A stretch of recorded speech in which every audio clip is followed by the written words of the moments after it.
how the day progresses. And I'm also not a slave to the slides. So I'm a big believer in,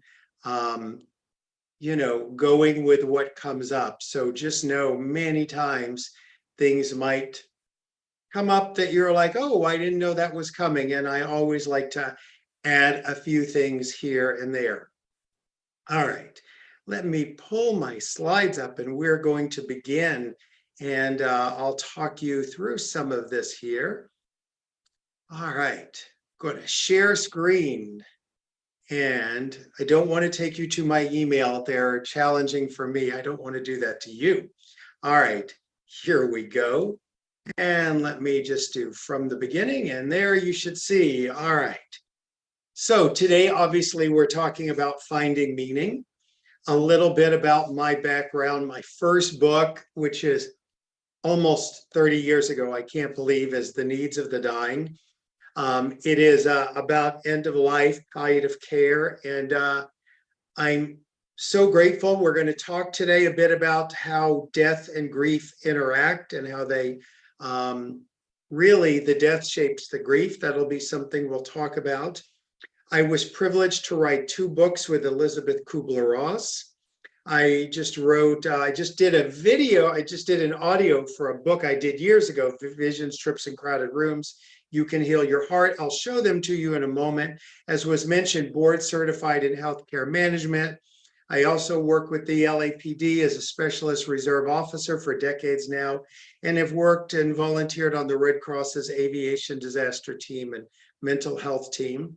That's Elizabeth Kubler-Ross and I years ago. These are the 2 books that I wrote with her, Life Lessons and On Grief and Grieving. We'll hear more about her and hopefully clear up some myths. This is the one I mentioned. I was so curious about end-of-life care and who and what you see before you die. I interviewed doctors, nurses, social workers, clergy about their experience about deathbed visions, because things like that come up, and I don't think we talk about those often enough, those phenomenons that happen at end of life. This is Louise Hay and I years ago, and we did a book called You Can Heal Your Heart.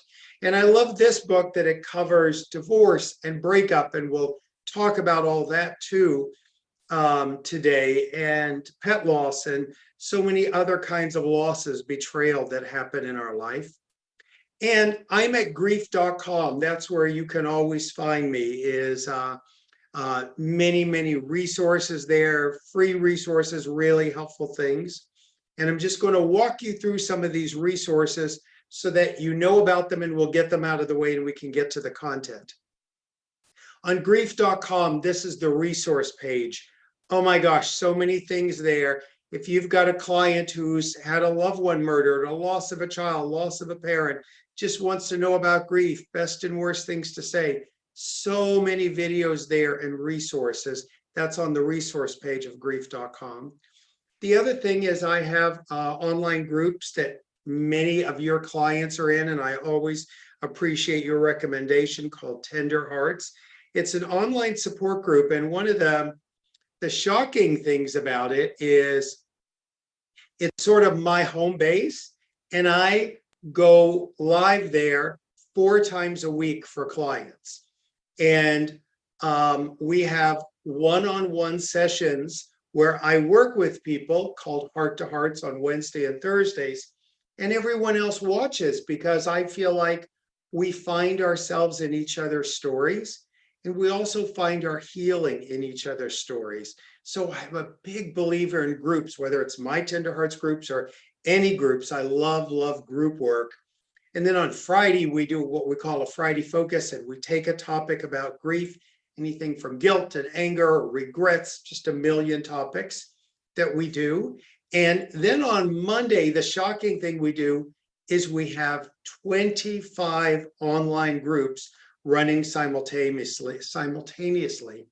And I'm just in awe of the group work that people do there. And so I'll show you just some of these groups so you'll know for a reference if you should have a client. And here's one of the big things. This is for a low monthly fee, but no one's ever turned away for a lack of funds. So if you have a client who can't afford it, they can get into this group. All right, these are literally all the groups we have as of right now. And folks get to go in and choose which group they want to be in and talk about this particular thing. So you can see we've got from death of a child to death of a spouse, death of siblings, death by suicide, poisoning, addiction, fentanyl poisoning, so many different groups, LGBTQ, Black, Latino, faith, afterlife. Whatever anyone wants to talk about, we try to have a group for it. And many of you have become certified through our Grief Educator program. This is my personal program that I teach in, and you can find out information about this at griefeducator.com on your screen. So just know, and we have these programs usually about once a year. So I always like to give folks who are on these lectures a preference. So if you go to there, get on the waiting list so you can get in and have the opportunity to get in next time we do it, which is coming up. And I have a podcast, of course. These days, everyone has a podcast. It's a 12 episode podcast that's really amazing, from not because of me, but because of the people I get to talk to. Everyone from William Shatner, Captain Kirk, about the death of his spouse from addiction, to him arguing with Leonard Nimoy Spock about is she or isn't she an alcoholic, and learning about addiction, to Ashley Judd and the everything from rape, and Harvey Weinstein and her own mother dying. Just amazing people I got to interview. So the podcast is on Spotify. You can also find it at grief.com. So check that out. It's really, really powerful. These are also other things you can find. Loss, Love, and Parenting is Forever is for someone who's had the death of a child. These are free series or free videos. Griefsuicide.com to help us work through the horrific death by suicide, as well as loss of a parent. We're going to be talking about all these topics today, so you're going to get even more than this, but just to have resources later. And I got to tell you, these are grief cards that Pessy put out years ago, and I hated the idea of cards at first. I was like, I'm an author, I write books, not cards. But people have told me now they get grief brain. And the idea of a card one a day, and many therapists have told me they have a client grab them when they come in and talk about what's on the card. And of course, this is my latest book, Finding Meaning, that we're talking about today. And I'm deeply grateful to the Elizabeth Kubler-Ross Foundation and to her family for allowing me to even name a 6th stage of grief. So we'll talk more about that. So this came out a few years ago, and I have been secretly working on something around this book with Simon & Schuster's permission and Pessy. And here it is. It is a workbook that's coming out in October, and it's already on Amazon to pre-order. So this is a workbook all about the 6th stage. It's literally, I wanted it to be like if I'm mentoring a therapist and telling them each session what to work on, or I'm working with someone in grief, I wanted people to really have a hands-on experience of how to excavate the pain, and then discover meaning underneath it. So I'm excited that's coming up. Let's dive in first now to the 5 stages of grief, because I think there's so many myths. If you're like, oh my gosh, I love those stages, or haven't those stages been disproven? We're going to talk about them real quick, but I do want to share a video of Elizabeth Kubler-Ross just for you to sort of see who this is and get an impact of her. And then I'm going to sort of tell you where we have come with how the stages often sit in our society today and why they're still relevant and the myths about them. So lots of stuff around that. Let me pull up my media player. My sound is on. You might want to grab your volume button just to make sure you can turn this up if you need to. All right, here we go. You'll see this is quite an old clip, but it gives you a little sense of who she is. Well, really what I wanted to one of the reasons why I wanted to do this show, I don't know about you guys, I've said this several times this season already, is I think the purpose of death is to remind you how to live, number one. And I think that's certainly one of the purposes. And I think that for all of us were, grieved over Princess Diana. For those of us who are in, my age range and otherwise, I think it was a reminder that nothing is promised. Life is not promised to us. And to think about how you want to live your life in the moment every day. And I wanted to talk to somebody who knows a whole lot about that, the inventor, the creator, actually, of the hospice movement, Elizabeth Kubler-Ross. And she was in preparation for dying herself. So the death and dying lady was getting ready to die. But I went out to Arizona to talk to her and found out that she's not so keen on dying right now.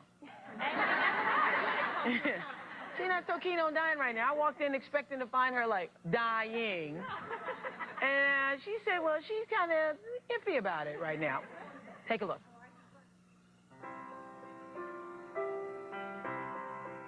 If you've seen someone you love go to a hospice, or maybe you've read a book about how to cope with death, you have this woman to thank. She is Elizabeth Kubler-Ross, and if her name is not familiar to you, her work surely is. Born the smallest of triplets in Switzerland, Elizabeth began her life with a strong will and fierce determination to forge her own identity. It was in American hospitals that Elizabeth, now a doctor, would find her true calling. She noticed that dying patients had been set aside, rarely spoken to, but she insisted they be heard. So they can die with peace and without fear and without anguish. Her legendary book, On Death and Dying, would be published, becoming a classic text. In it, Elizabeth identified what she called the 5 stages of death: denial, anger, bargaining, depression, and finally acceptance. Live fully, not long, but fully. After patients told her about their near-death experiences, her research took a new turn towards spirituality and mysticism. What was it that happened after you die? She would head out on the talk show circuit. Dr. Elizabeth Kubler. That's when I first met her. She appeared with me on a show called People Are Talking in Baltimore in 1980. The key to it, right? Yes. To accepting death, to live without fear and guilt, so that you'll be able to accept it. How do you do that? Fear and guilt are the only enemies of man. Today, she's 71 years old, debilitated by a series of strokes. In a bit of poetic irony, the woman referred to as the death and dying lady now finds herself at the end of her life. Recently, I went to Arizona to talk to Elizabeth again. Great to see you after all these years. Do you remember? You have the big afro. A big That's all afro. I remember. Big afro. Elizabeth says she's ready to die, but she's not going gently. She's as feisty and opinionated as ever. And from this Swiss country doctor's lifelong research on death and dying, we can all take away lessons about living. Well, really what I wanted I want to give you a little background and tell you about some of the myths. So first of all, as was mentioned, Elizabeth wrote this book on death and dying that was groundbreaking. You have to think about it like this. The way that Betty Ford brought the conversation of addiction to the public, no one talked about death before.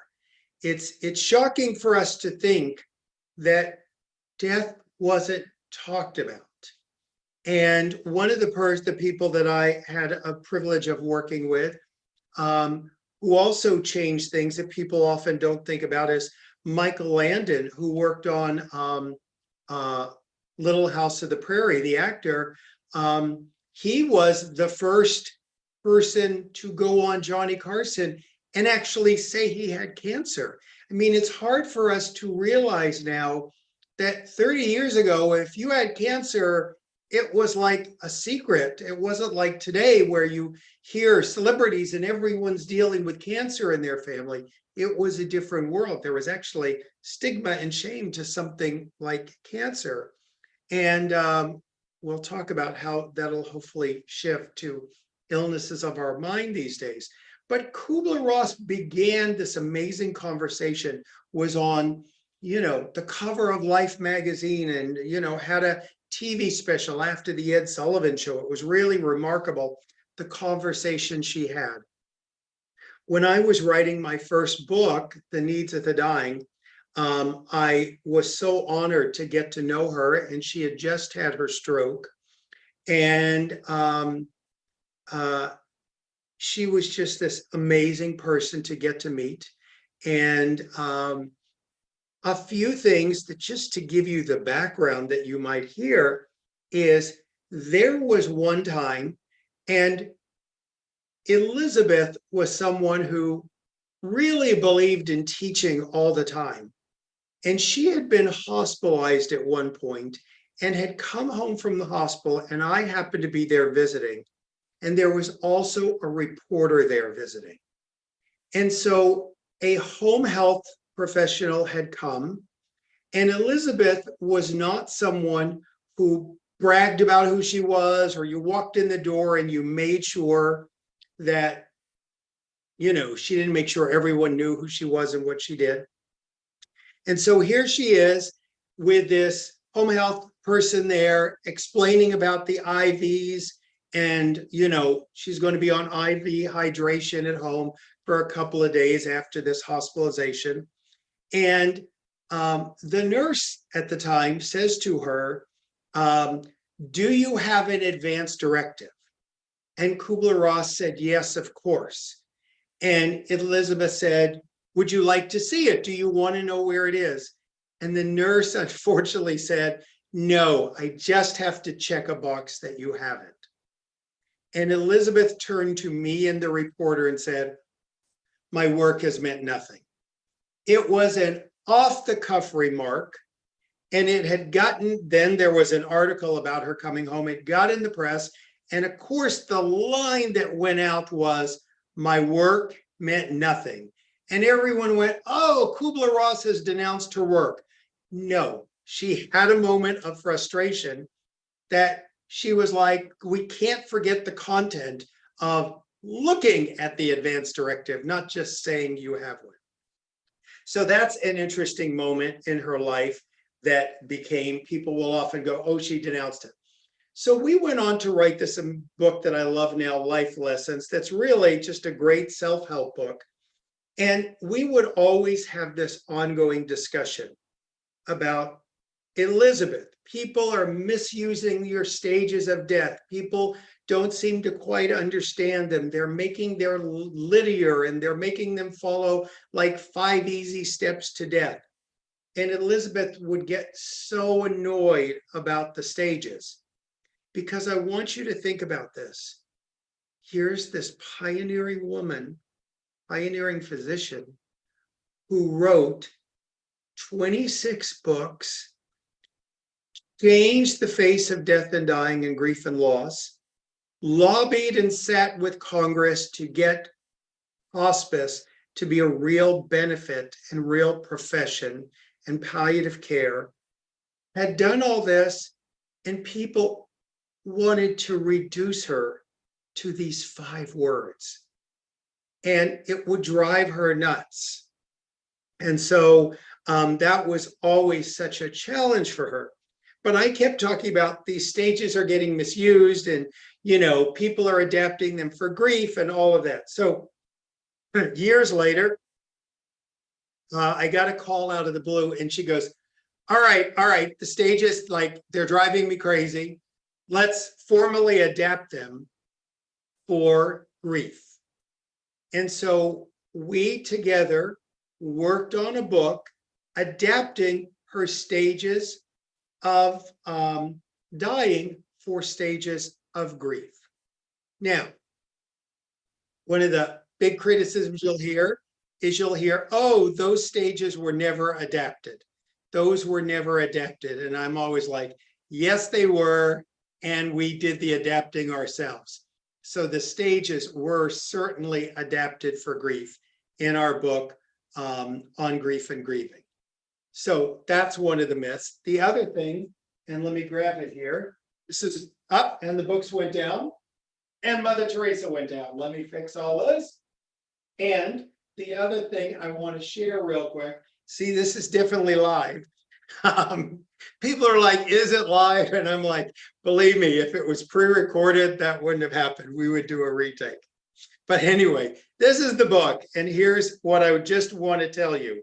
Literally, I find this fascinating, the criticisms that people have on grief and grieving and about Elizabeth's work, the stages. I always think this is so funny when people go, oh, the stages, da, da, da. Literally on page 1 of the book, we made sure on page 1, we said, they're not linear. There's no one right way to do grief. There's no map for grief.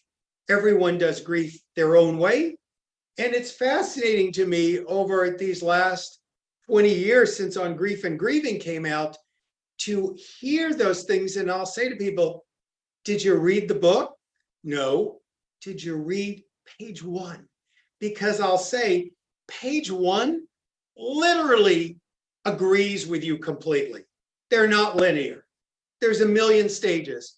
There's no one grief model. So it's interesting when you hear all those criticisms that just sort of aren't true in any way. But I do want to just highlight some of these ideas. And let me just share screen again. Okay.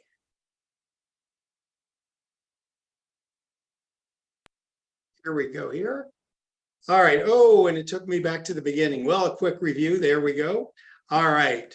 Let's go here to the 5 stages were never intended to be prescriptive. They're descriptive, not prescriptive. They're not a route to tuck messy emotions into neat packages. They don't prescribe, they describe, and they only describe a general process, and each person grieves in his or her own way. Nonetheless, the grieving process does unfold in these stages often, and people will recognize them. So some of the myths are they're linear. Everyone has to go through these stages. And here's the thing. People often think about,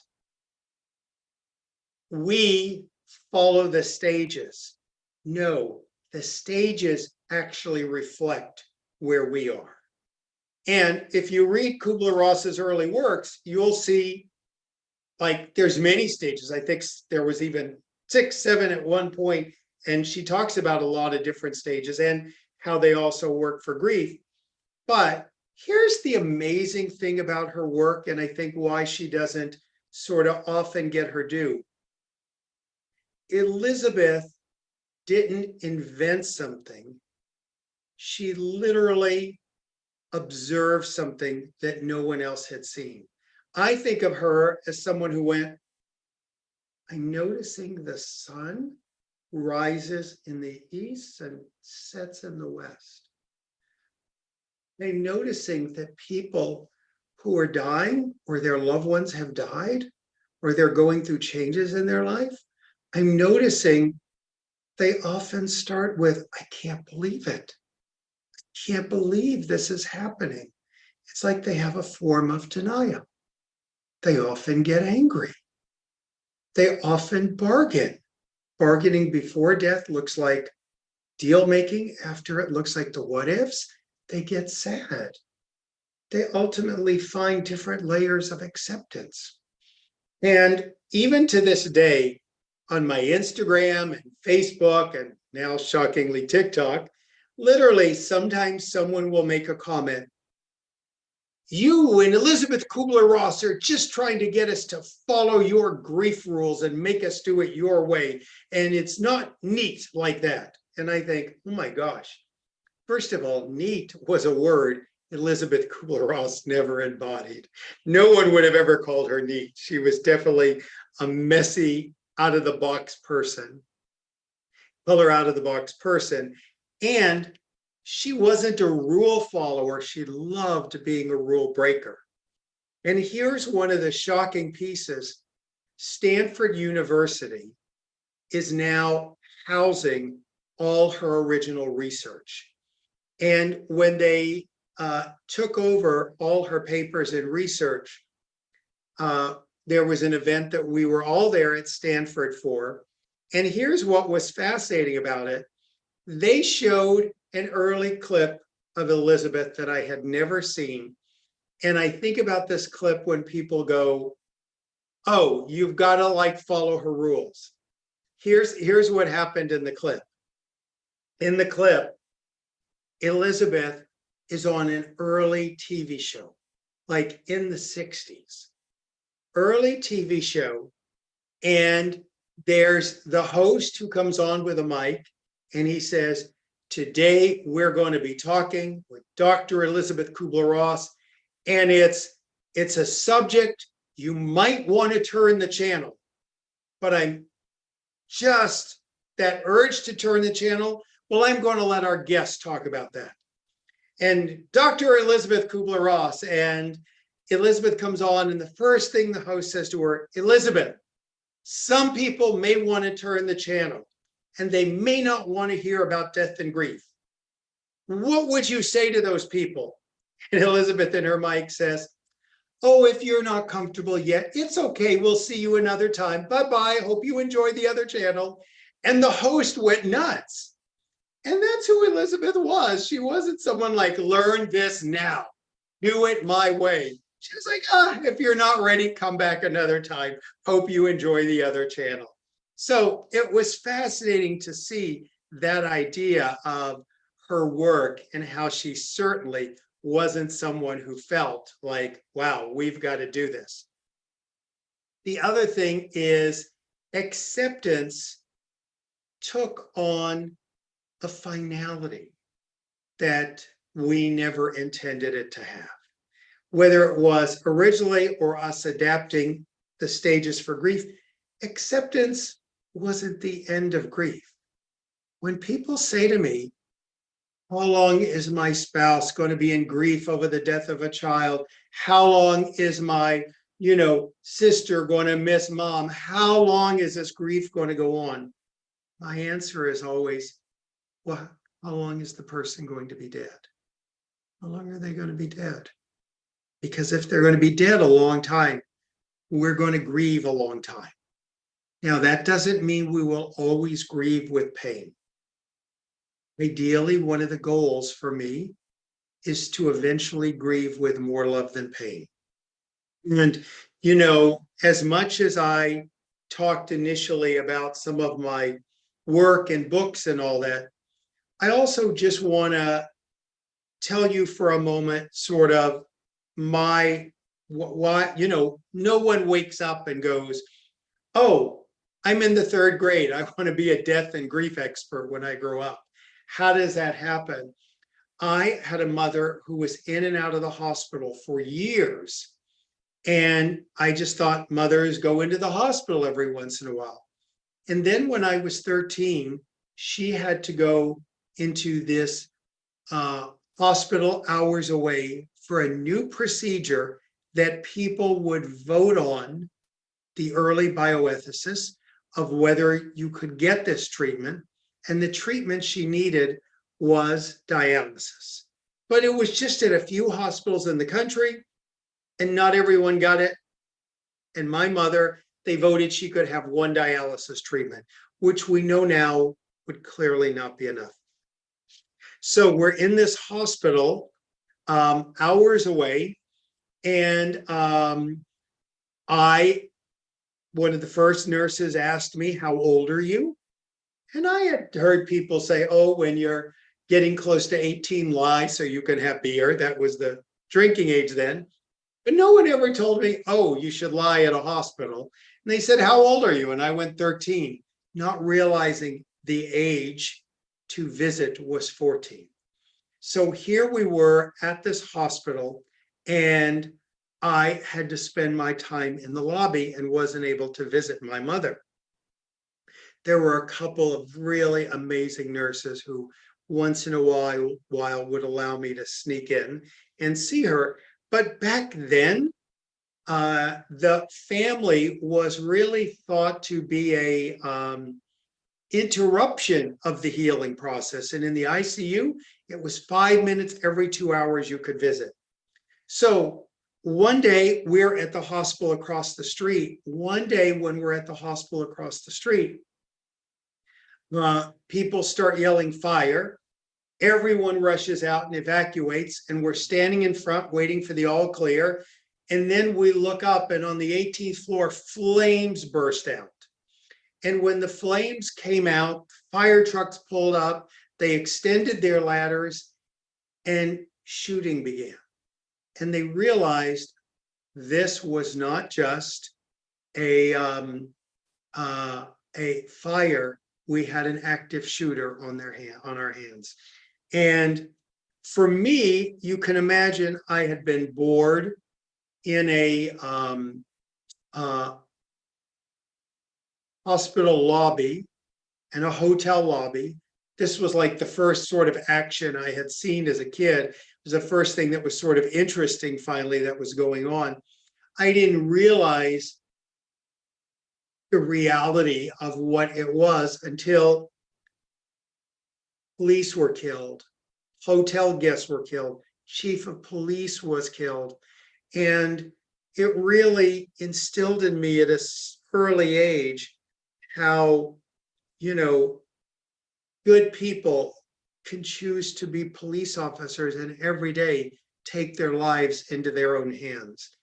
And that's, I think, what today makes me still serve as a reserve specialist with the police from that moment. That shooting went on for 13 hours. It became one of the first mass shootings in the US. And it turned out it was racially motivated. Then my mother died alone. I mean, a lot of this could come out of headlines from today. And so that really took me on this trajectory. I felt like I was damaged, ruined, and there was sort of no hope or repair. And it wasn't until I got to community college and went to this class on death and dying and heard about this woman, Elizabeth Kubler-Ross. Now, decades of doing this work and the books and working with people and training therapists over the years through PESI here or the Psychotherapy Networker at their amazing symposium and just all over the world, I knew grief professionally, and I certainly knew it from my childhood. But also, many of you know, 7 years ago, my younger son David died. Brutal then and brutal now. And I share that for people to understand. I know this work personally and professionally. And one of the things after his death is I wanted to write a note to so many parents I had counseled, as well as many other people, and say to them, I didn't understand how bad the pain was. I had forgotten. I didn't understand. I never knew. So I think for all the clinicians to understand, we can be on the outside helping, but when this horrific pain of loss hits you, it's a very different experience.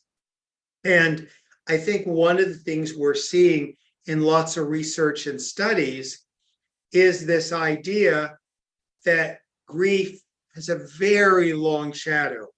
We live in this grief illiterate society that really wants grief to be cleared up in a year. It's like we see the TV and movie kind of death, and there's 3 episodes and then we're done with it and we move on. There's the shock, and then we deal with a little pain, and then we get back to life. That's how it looks on TV and in the movies. And grief has such a long shadow. And we're going to talk about that in a lot of ways. So it's certainly something that I think just bears repeating often, because we often sort of forget some of those aspects. Now, for me, one of the things that happened is after my son died, we canceled all my lectures, and I was home and I was devastated, obviously. And I think probably a couple of months I was sitting at home and I ran into, just going through piles of paper on my desk, and I ran into this chapter that I had written on meaning and grief, because meaning didn't seem to connect with people in grief. I had read Viktor Frankl's work, Man's Search for Meaning, and had so much love for his work. And I wondered why it didn't translate. And so I had written this little paper about trying to make that translation. So looked at that, and literally I picked it up and I went, yeah, like that's going to help. And I didn't even read it. Maybe about a month later, I picked it up and began reading it. It didn't take away the pain, but it gave me a cushion. It gave the pain a cushion. And so I began to get curious about this idea of meaning and grief. And as I was dealing with my own grief, I had to do all the things I had told people. And I had to not just be the experiencer, but there was a little grief expert in the back of my mind. And that grief expert would go, yep, you're in denial. You can't believe this happened. Yep, you're angry. Yep, you're sad. Yep, you're depressed. All of that. And I had to do what I had told other people to do for decades. I had to go to a grief counselor. And people go, why would you go to a grief counselor? Because I can't be my own counselor. I can't be the one to help me. I'm in it. And then I had to go to groups. And let me tell you, I am such a believer in groups. And I couldn't force myself to get to a group. It was so hard. And I had often referred to compassionate friends, and I wanted to go to compassionate friends, but they were like, no, we're just for bereaved parents. And all of a sudden, I was eligible to go to a group, and I did not want to go. And finally, I took my contacts out, put glasses on, put a cap on, and I forced myself to go to a group. And I had to sit in a circle of people with my books 5 feet away on a table. And I couldn't say, that's me. I'm that grief expert. I had to be the father that buried a child. And that was really hard to sit with that and show up for me. And one of the things, I say this to all the clinicians out there, because of that experience these days, when someone shows up to my online groups, when someone tells me they're going to a group, when someone's showing up to their therapist, I applaud them. I get on a deeper level how hard it is to show up for a group, how hard it is to show up for a therapist, what it took for that client just to walk into your office. So I'm just a huge, huge believer of that. So as I watched my mind go through the emotions, the stages, when I got to this idea, someday I'm going to have to accept this, I was like, there's no way. And I thought, acceptance can't be all there is. There needs to be more. And I was like, I wonder if that more could be meaning. And that's what led me to really explore meaning and those stages, to really sort of understand the more and how to know that, to really sort of know that. I wanted to figure out, and I often say, even though I've added this 6th stage, I have not added some mandatory stop along the lines. So I certainly don't mean it that way. And when we talk about meaning making, here's the thing that I want you to know about this. And let me get my little slideshow up. I know you have the slides, but I also want to show them here in case you don't have them. All right. Let me bring them up once more. All right. I want to make sure I'm doing it from the most recent slide. All right, here we go again. Slideshow, current slide. Let me share. Okay.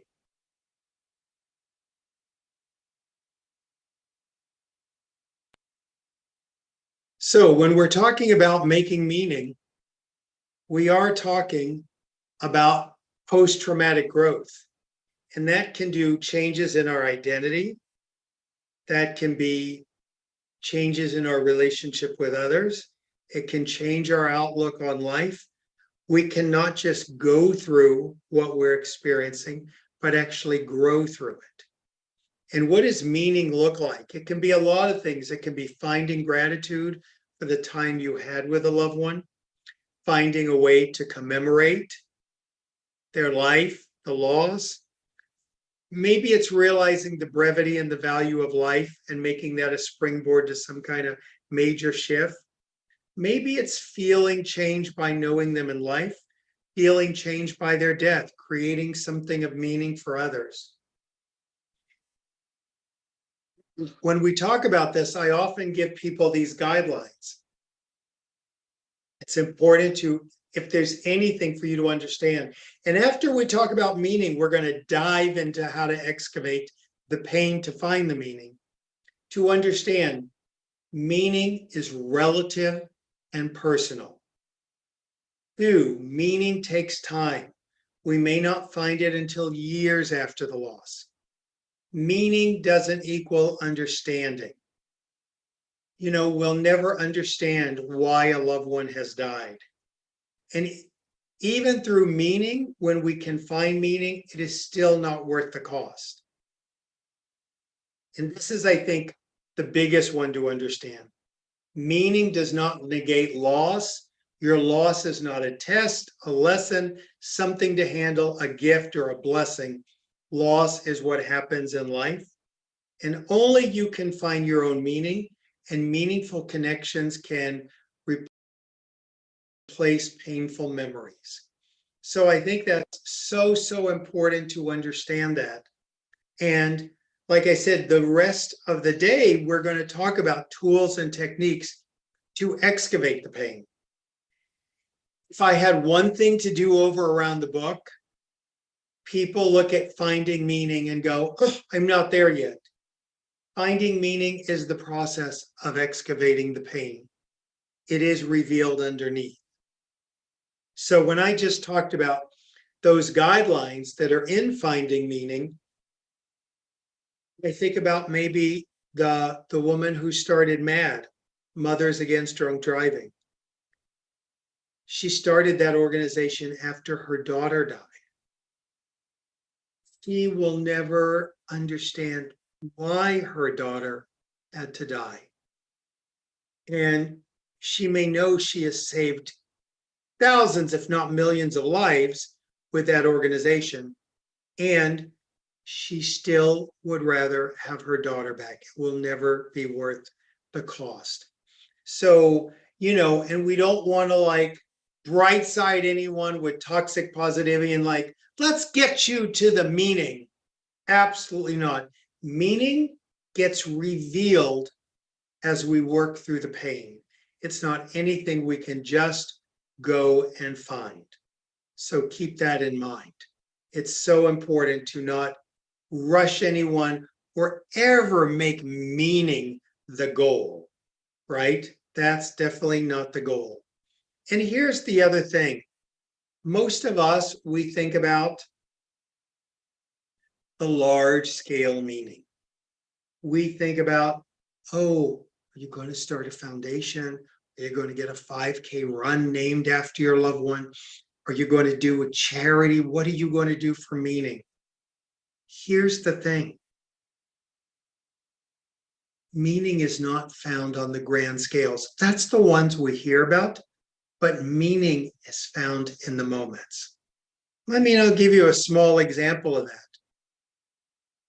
A woman, Marcy, had grown up, and years ago, her and her dad, she's now in her 50s, 60s, her and her dad had gathered at the TV every, whatever it was, Tuesday night, and watched together her dad's favorite show, which was the Danny Thomas Show.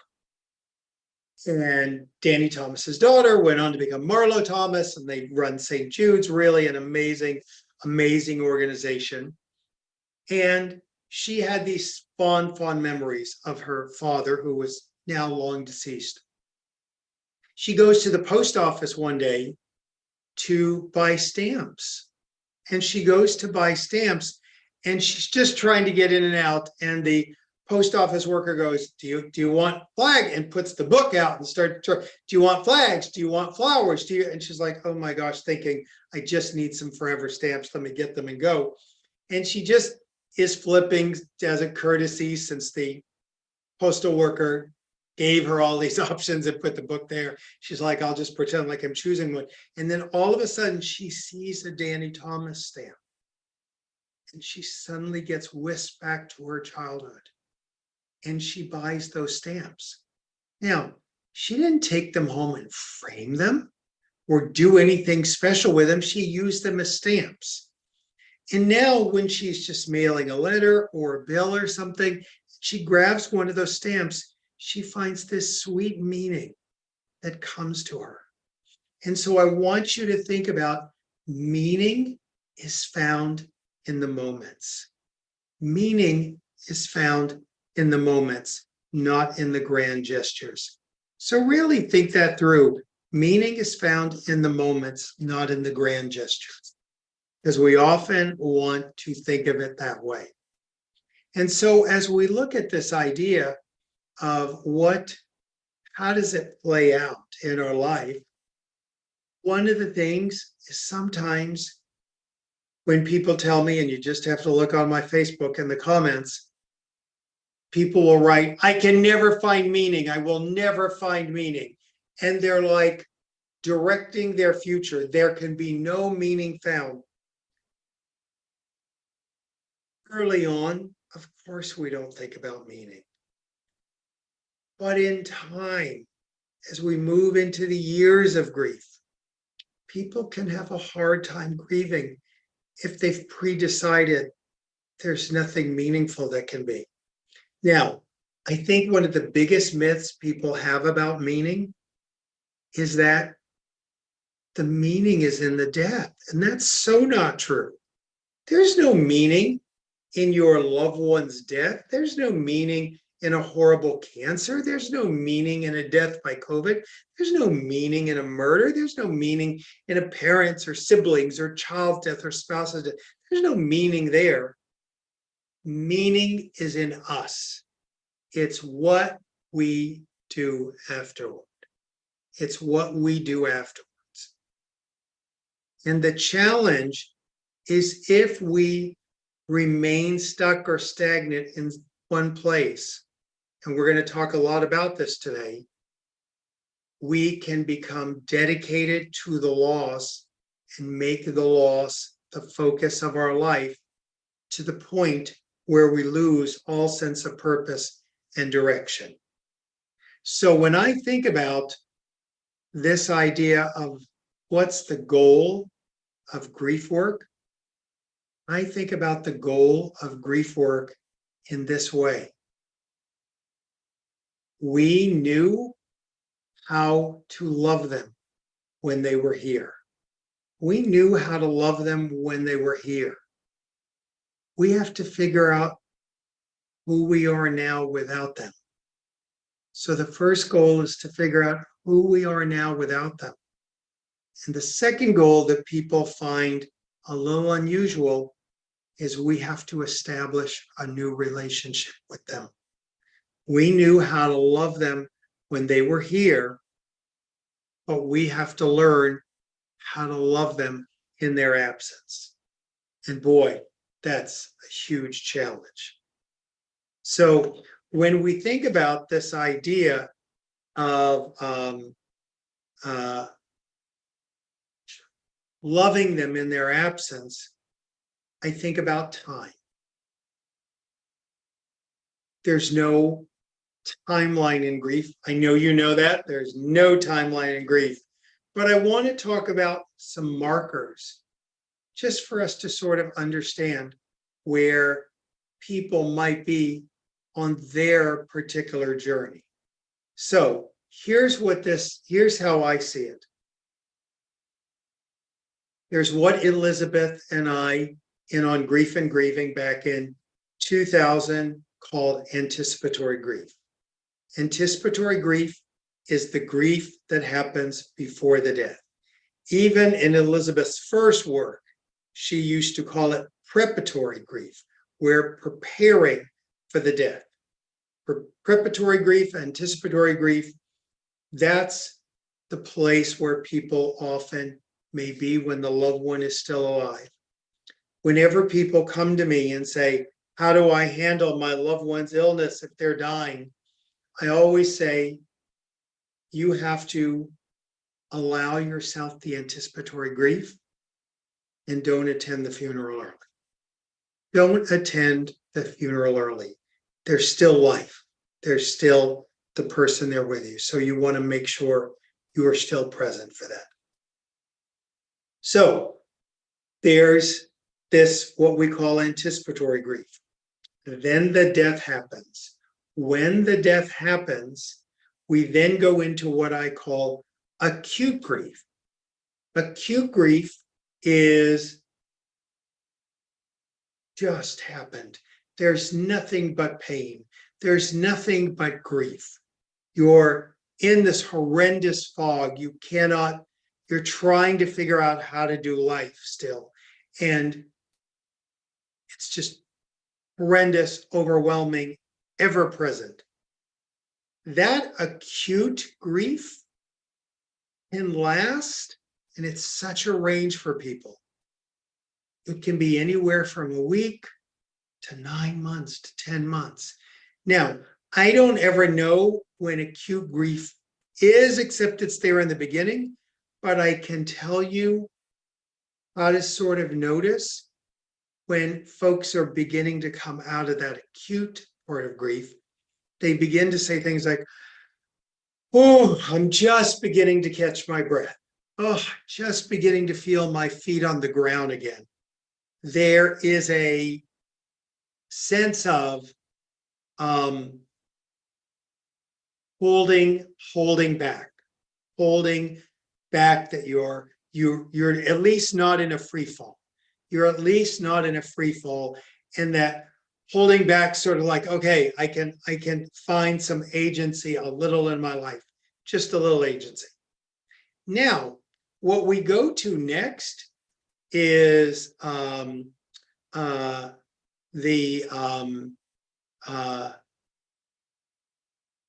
I call early grief. Now, I want you to think about this. If I went to the local mall, the local downtown area, and I just randomly said to people, when is early grief? When is early grief? People would say, I don't know. Is it the first month? Is it the first 3 months? Is it the first week? Is it the first year? I think of early grief on an average as around 2 years. So you'll have so many clients that are going to be like, I don't know why I'm still in grief at a year or a year and a half. They're not only still in grief, they're in early grief. They're in early grief, just to understand that. And then from there, I think of us as going more into mature grief for the rest of our lives. Now, it doesn't mean, as I mentioned, we will always be in pain. Ultimately, we will grieve with love. Ultimately, we would grieve with love. But that takes time, obviously. That takes a lot of time. So keep that in mind. And as we talk about this idea of the grief and the timeline, which we just always got to remember, there is no timeline, right? So, but be aware, if there's something I'll often do when someone asks me a question about their grief, I will say, when did it happen? Only because I want to place them. Are they in anticipatory grief, acute grief, early grief, more mature grief? One of the things that I find so remarkable is we were talking, a lot of clinicians were together, and we were talking about when the average person seems to show up for grief work to a counselor, like walks in and goes, I think I got some grief I got to look at. I think I got some grief I haven't dealt with. You know when that usually is? 5 years. I want you to think about that. They've been dealing with it in the background for 5 years. So I think, like I said, grief has such a longer shadow than we think about it having. It's really around for a much, much longer period of time than we ever believe, right? Now, let's sort of dive in to some thoughts on this grief. So first of all, grief is different than other things. Let me give you an example of this. A few years ago, I was lucky enough, and I mean lucky enough, to get 2 stents put in my heart. After the 2 stents got put in my heart, people are put on beta blockers to slow their heart down, to just relieve some of the pressure. And with that relief, there's often drugs people take, like atenolol.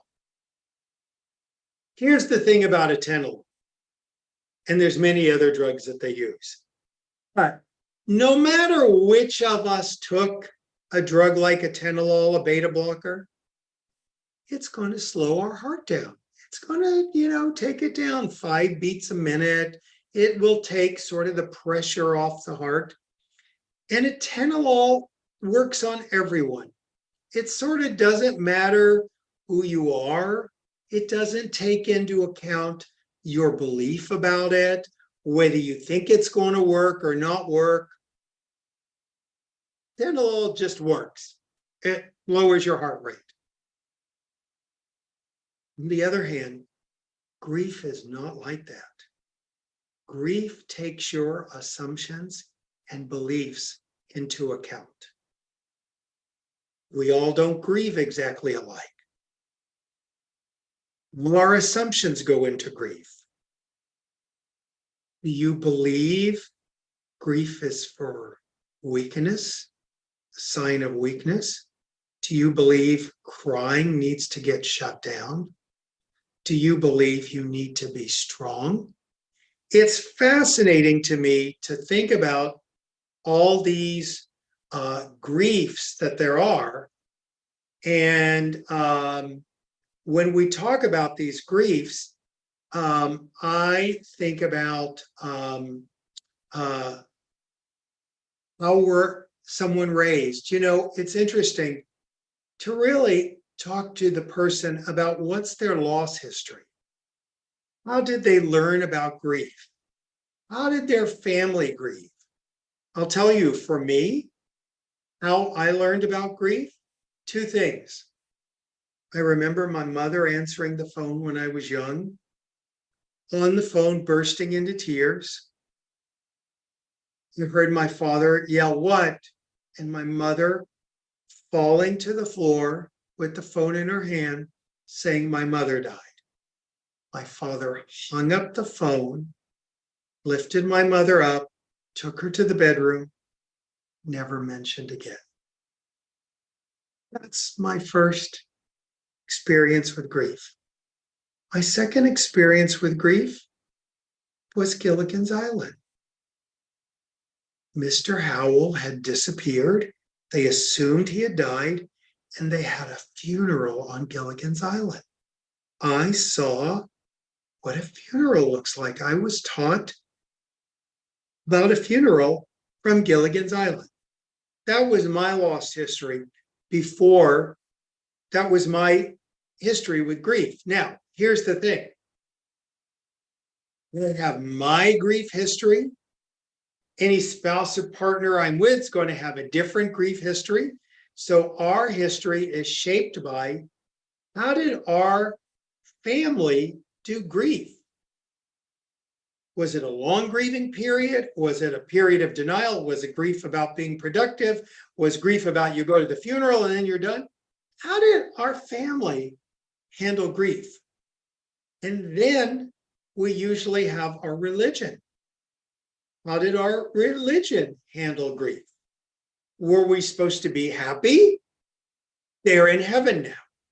Were we supposed to be horribly sad? What did our religion say about it? One of the things I will never forget is when I was at Loyola Marymount University working on my bioethics degree, I literally was in this class where we had to pick a religion that we were least familiar with.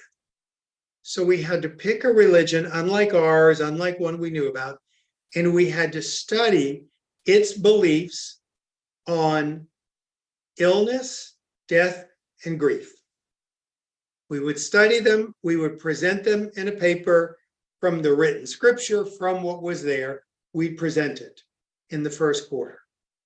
Then we would be assigned to an actual patient in the hospital who had that religion.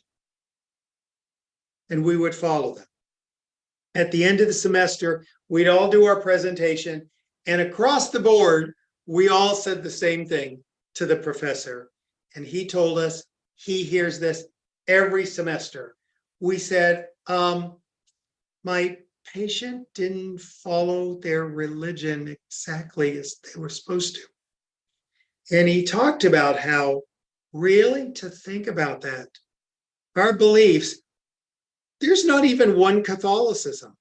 Your Catholicism was individually shaped by your priest, by your parents, and it was customized in the house that you grew up. Your Christianity was customized. Your Judaism was customized by the rabbi, by your family. Like no two people, even when you look at them religious or spirituality, their spirituality, see the same religions. Even there's different atheists. So think about that. We all bring all these different beliefs around grief. And I think we have this myth about there's one way we grieve. And I always say, if I have seen one person in grief, I've only seen one person in grief because everyone's going to do it differently. Every single person is going to always do grief differently. And grief is not like a Tenolol that our thoughts and assumptions don't matter. Our thoughts, our assumptions, our beliefs, our religions all customize our grief. They all give us permissions, prisons. They give us all those things, right? So think about that. It's so important to understand how all these griefs are shaped so differently. Okay, so when we look at this and we go back and look at how all this is shaped, our grief is not objective. It's not like a medication. And thinking itself is meaning making. Thinking itself is meaning making. We don't have a neutral thought. We don't have a neutral thought. Every thought reinforces a meaningful or meaningless existence. I often think about this. If I was talking to someone who had never seen a pencil, and I showed them a pencil, and I said, this is a pencil. What do you think it is? They might look at a pencil and go, is it a weapon of some sort? Or they might go, well, I don't know, it's a piece of wood with a little black center in it. And we're taught that that pencil can do writing. We're taught that that pencil could solve math problems. We're taught that that pencil could write amazing pieces of literature. Same with a pen. So think about, and now with computers, so think about everything we have in our world gets assigned a meaning on some level, gets assigned a meaning on some level. And so when we're talking about this, just know meaning is really in everything. I want to talk to you for a moment about hope. Hope has a close relationship with meaning. Now, here's the thing to know about this. Sometimes when I work with someone and the concept of hope comes up, they may go, oh my God, hope is not a possibility. And we'll be talking and I'll say, it sounds like your hope, you're feeling like your hope died with your loved one. And they'll surprisingly perk up and say, yes, that's it. Yes, that's it. Because they feel witnessed. And I'll say, here's the tragedy. Your loved one's death, their physical death, is permanent. That is permanent, and it is so heartbreaking. And I believe your loss of hope is temporary. Your death is permanent, but your loss of hope is temporary. And by the way, until you can find your hope again in your own time, I'm going to hold it for you. I have hope for you.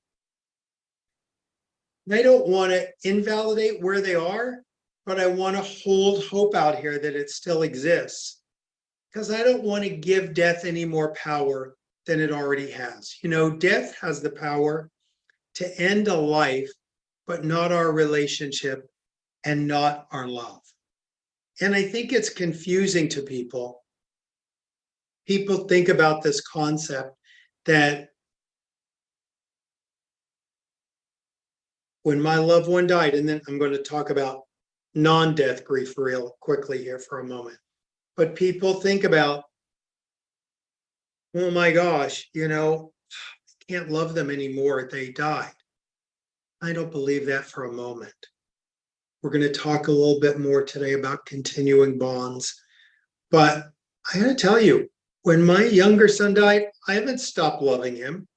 I love him every day. I especially loved him intensely, daily, every day when it initially happened. I absolutely love him every day. And I still believe that he loves me from wherever he may be.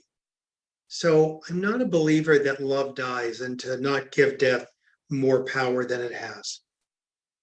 I also want to mention, especially for people who may be watching and thinking about other types of grief. Here's my take. I believe all grief is a death. Let me explain here. I think a breakup is the death of a romantic relationship.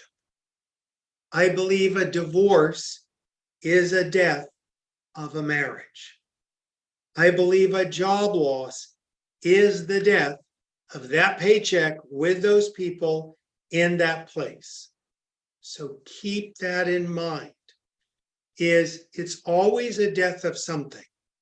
Now, as we frame this, here's what I really want you to know about this.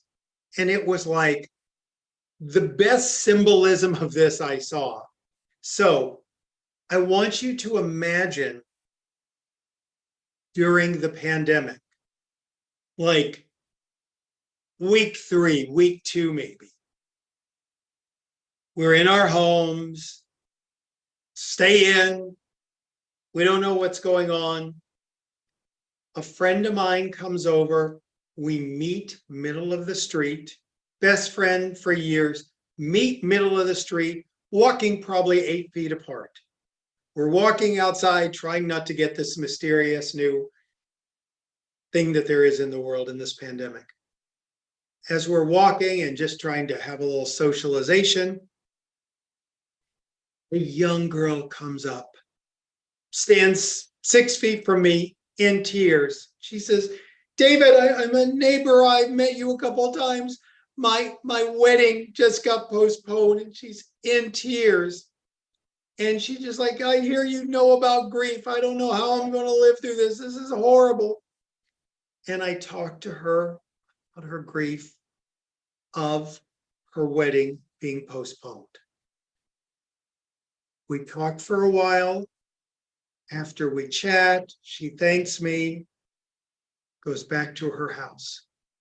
My friend I'm walking with goes, oh my gosh, I can't believe that happened. And I went, what? Why? And he goes, she's talking to you about a wedding being postponed as grief? She goes, your son David died. That's grief, not a wedding being postponed. I can't believe she was going on and on about her wedding. And I had to say to my friend, hey, you don't understand grief, my friend. Here's the thing, and this is what I explained to him. I said, first of all, that 20-year-old girl has not had a death. Her worst grief is a postponed wedding. That is the worst thing that has ever happened to her. Thank goodness. That's her worst grief. Okay? Now, here's the thing. Grief is not like a pie that she took a piece for her postponed wedding and now I got less grief. No, there's room in this world for all our losses. There's room for all the breakup tears, for all the divorce tears, for all the death tears, for all the disappointments. To understand one grief doesn't take away from another. And here's a big thing I need you to know clinically is, let's say you're running a group. Let's say you're running a group. And if you're running a group, one of the big things to think about, you're in this group and someone says, and I'll tell you, it can take a million forms, especially if you have a mixed group. But let's say someone says they're there in the group because their fiance died and they known each other for 2 years and they were getting married and this was their dream happening. And the person next to them pipes in 4 minutes into the share and goes, excuse me, that's not real grief. My husband died after 45 years. That's real grief. 2 years is nothing. So, few things to think about in those scenarios. Number one, going back to my friend, I said to him, not only grief is not like a limited pie that people take some of it. I also said, when anyone asks me, what's the worst grief? Is it a murder? Is it a child dying? Is it a parent you've had, they've been on this earth for 100 years? Is it your twin sibling? Like, what's the worst grief? Is it your child? Is it your dog? What's the worst grief? I always say the worst grief is yours. The worst grief is always your grief. That's the worst grief. So just keep that in mind.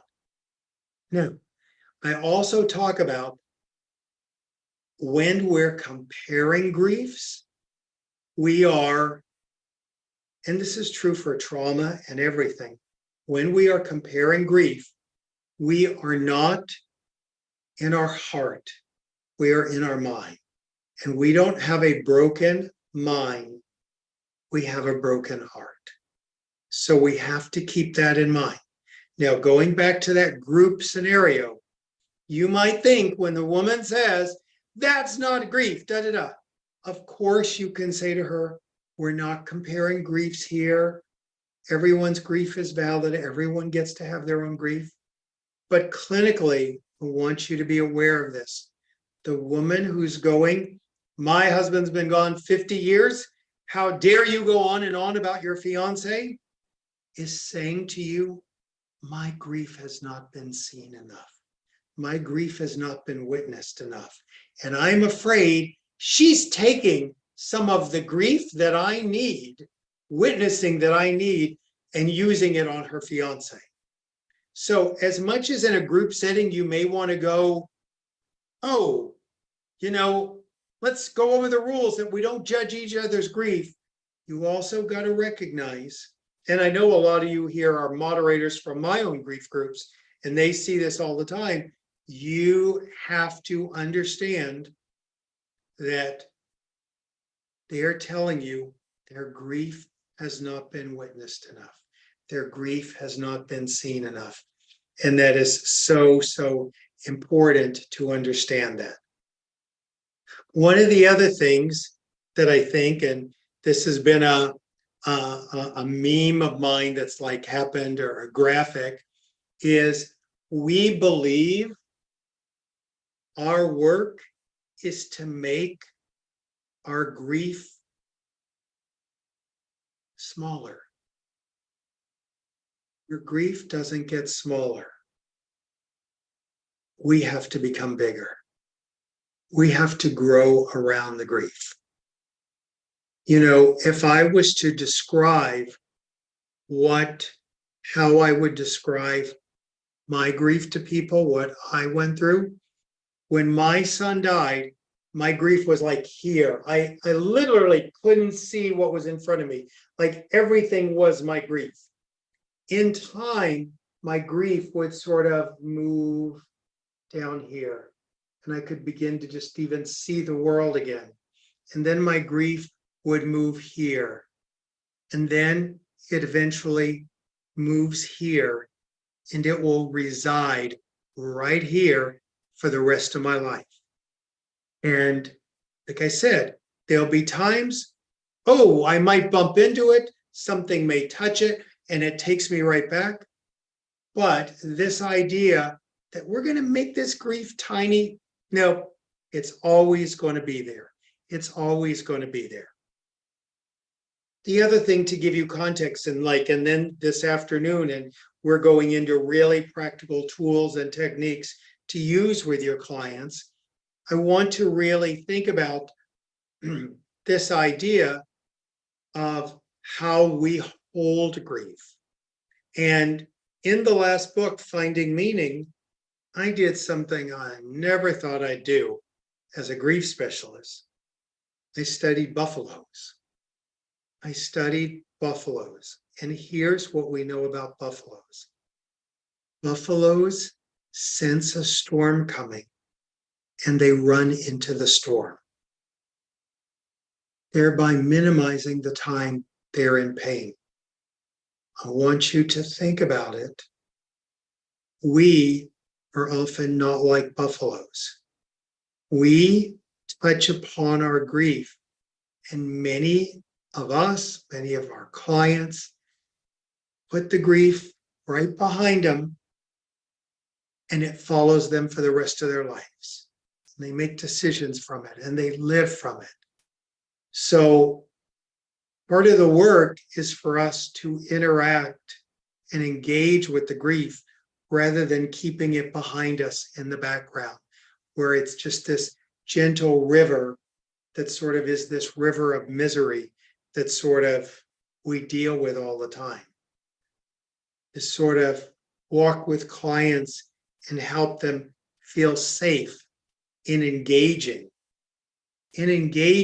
this painful thing. Now, I often, have heard people say, oh yeah, grief, gosh, it's so painful. It's like touching a hot stove. And I'll go, no. It's not like touching a hot stove. The hot stove has fallen on you. The hot stove has fallen on you. And there's so much that comes with that we're going to unpack a lot of that this afternoon. I also want to say at times, we'll talk about trauma and how trauma interacts. And I want you to think about this. All grief does not have trauma, but all trauma has grief. All trauma has grief. And many times we have to tackle both of it. So to think about this, you could have, like my father died when he was 84 years old. He had had a long life. He felt ready to die. He died in my home. It was a peaceful completion of his life. That was pure grief. There was no trauma in it. There's other people who their dad could have died at 84 in a traumatic way. So there's grief and there's trauma. And then we also have the trauma that can get projected onto the grief. We'll talk about that later too. The idea that I will see the grief through my trauma. And of course you will. How could you not? How could you not? And when we talk about all trauma has grief, if someone was raped, they have that horrible traumatic event, trauma that follows, and often don't know about the grief that they have to grieve, that loss of innocence, maybe the loss of safety in the world, maybe the loss of thinking intimate relationships can be safe. So many of those griefs that are in trauma. So it's really important to think about them. That's why we have so much to cover. I am excited about you being here. We are going to head into a break here in just a moment, and we'll all take a break. And then I'll come back and I'm going to answer some questions from this morning. And so just know, so much is still coming. Try if you can to think of your questions for what I already explained so that I don't have to go, oh, it's coming up, it's coming up, it's coming up. Anyway, it's going to be a full day and I'm so excited and we're just getting started. So thank you for being here. And we're going to head into our break now for about 15 minutes. So there we go into our break.